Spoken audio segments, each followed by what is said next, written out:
ઘણીવાર એવું બનતું હોય છે કે ભગવાનને ચડાવ્યા બાદ બીજા દિવસે ગુલાબની પાંખડી થોડી કરમાઈ ગયેલી હોય છે અને આમ પણ આપણે તે ગુલાબની પાંખડીને કોઈને કોઈ રીતે ઉપયોગ નથી કરતા, અથવા તો પાણીમાં પધરાવી દઈએ છીએ કે ફેંકી દઈએ છીએ.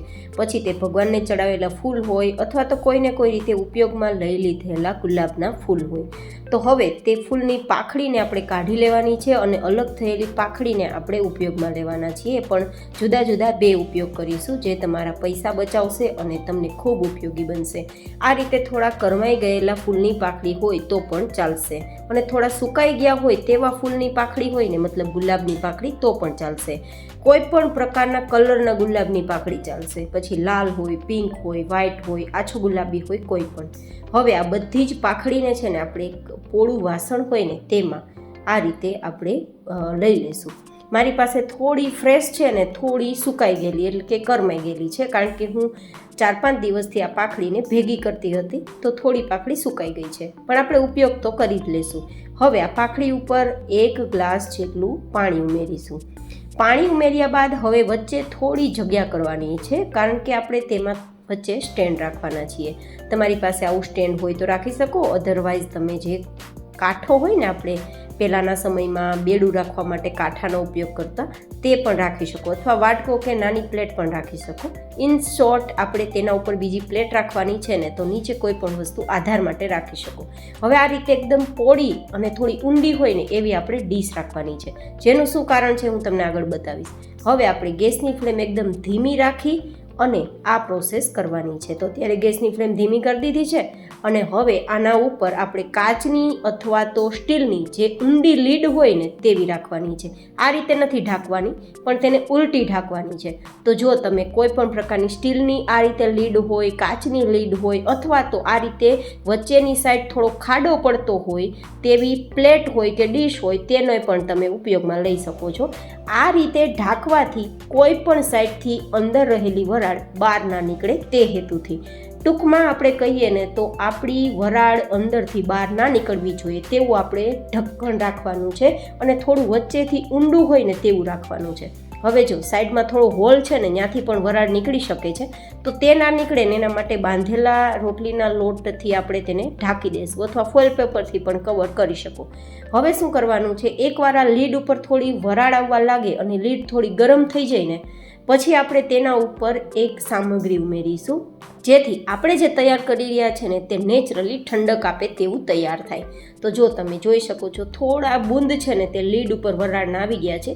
તો હવે આપણે 6 થી 7 ટુકડા બરફના રાખવાના છે. આનાથી શું થશે હું તમને આગળ બતાવીશ. તો આ રીતે આપણે બરફના ટુકડા રહી જાય તેના માટે મેં તમને સ્પેશિયલી આગળ બતાવ્યું હતું કે લીડ થોડી ઊંડી હોય અને વચ્ચેથી થોડો ખાડો પડતો હોય ને તેવી રાખવાની, જેથી આ બરફ છે ને જેમ ઓગળશે ને તેમ પાણી થશે, તો એ બહાર ના નીકળવું જોઈએ, બસ તેના માટે. તો આ રીતે લીડ ઉપર બરફ રાખવાથી શું થશે, આપણે જે કંઈ પણ અંદર વરાળ થશે ને તે બહાર નથી નીકળવાની, કોઈ પણ સાઈડથી નથી નીકળવાની. તમે જોઈ શકો છો મેં બધી સાઈડથી કવર કરી દીધું છે. તો એ વરાળ બધી જ છે ને નીચે આપણે જે સ્ટીલની પ્લેટ રાખીને તેની અંદર જશે.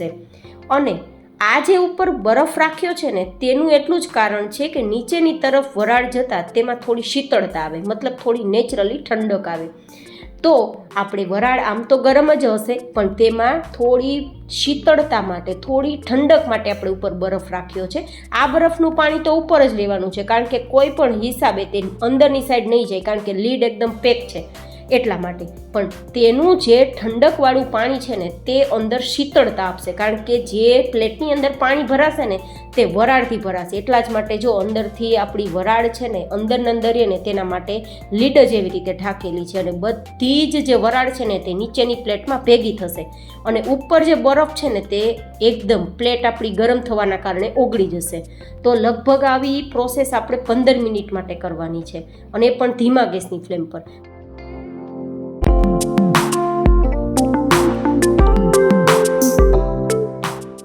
મેં તમને ફાસ્ટ ફોરવર્ડમાં વિડીયો બતાવ્યો છે કે બરફ ઓગળે છે, કઈ રીતે પ્રોસેસ થાય છે, તે બધી જ મેં વિડીયો કાપ્યો નથી તમને પૂરી પ્રોસેસ બતાવવા માટે. તો 15 મિનિટ પછી જો ઓગળેલું બરફનું પાણી છે ને તેનું આપણે હવે કોઈ કામ નથી, તેને ફેંકી દેવાનું છે. પણ આ લીડને લેતા પહેલાં થોડી સાવધાની રાખવાની, કારણ કે ખૂબ ગરમ છે અને કાચ આપણે ઉપયોગમાં લીધો છે. તો હવે આ પાણીને છે ને આ લીડ ઉપર જે છે પ્લેટ ઉપર છે તેને ફેંકી દેશું અને જે આ આપણી સ્ટીલની પ્લેટ છે ને તેમાં રહેલું જે પાણી છે ને તેને ઉપયોગમાં લેવાના છીએ. તો અત્યારે પહેલાં તેને નીચે ઉતારી લેશું અને નીચે ઉતાર્યા બાદ પણ આ વરાળ જે તમને દેખાય છે ને બધી જ નીકળી જાય ત્યાં સુધી ઠંડુ કરવાનું છે, કારણ કે આ ગરમ ગરમ વરાળવાળા પાણીનો આપણે ઉપયોગ નથી કરવાના. અને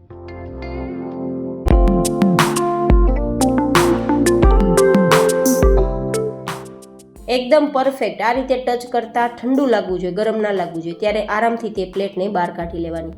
હવે તમે જુઓ આ પ્લેટને બહાર કાઢ્યા બાદ હવે જે આ પાખડીવાળું છે ને તેને આપણે ફેંકવાનું નથી, તેનો પણ આપણે ઉપયોગ કરવાના છીએ. તો અત્યારે આ પાણી છે ને તે આપણું ગુલાબજળ તૈયાર થયું છે.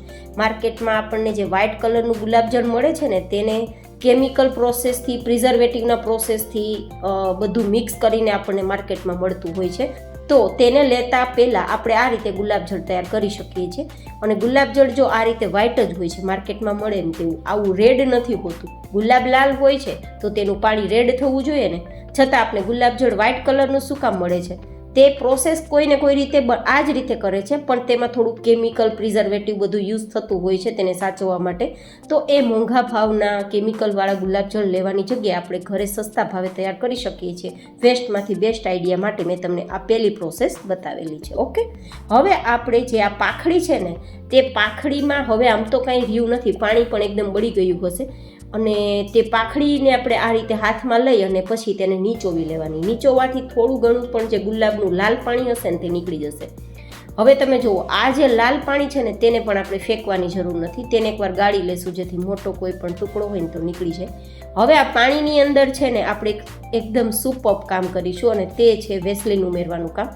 તમે અહીંયા ઘીનો ઉપયોગ કરી શકો છો, બટરનો ઉપયોગ કરી શકો છો, એલોવેરા જેલ અથવા નારિયેલ તેલનો ઉપયોગ કરી શકો છો. મેં અહીંયા 1 ચમચી જેટલું જે રેગ્યુલર વેસલીન આવે છે ને તેનો ઉપયોગ કર્યો છે. થોડું આપણે ચમચીના ચોથા ભાગનું નારિયેલ તેલ પણ ઉમેરીશું વધારે મોઇશ્ચર માટે. જોકે તમે માત્ર વેસલીનનો પણ ઉપયોગ કરી શકો, માત્ર નારિયેલ તેલનો પણ ઉપયોગ કરી શકો, તમારી ચોઈસ. પણ બીજા કોઈ પણ તેલનો ઉપયોગ નથી કરવાનો.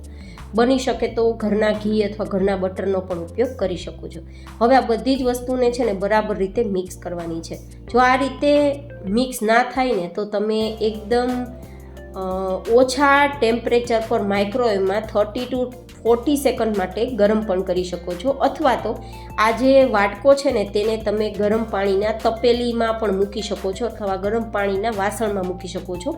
તો માત્ર 1 મિનિટમાં આ રીતે ઓગળી જશે. ઓગળવાથી શું થશે? બધી જ વસ્તુ સરસ મિક્સ થઈ જશે અને મિક્સ થતાં એકદમ સરસ કલરફુલ આપણું આ લિક્વિડ થઈ જશે. હવે આ લિક્વિડને થોડા સમય માટે એટલે કે માત્ર અડધી કલાક જેવો સમય તમે ફ્રીઝરમાં રાખશો ને તો સરસ જામી જશે, કારણ કે વેસલીન અને નારિયેલ તેલ જામતા સમય નથી લાગતો.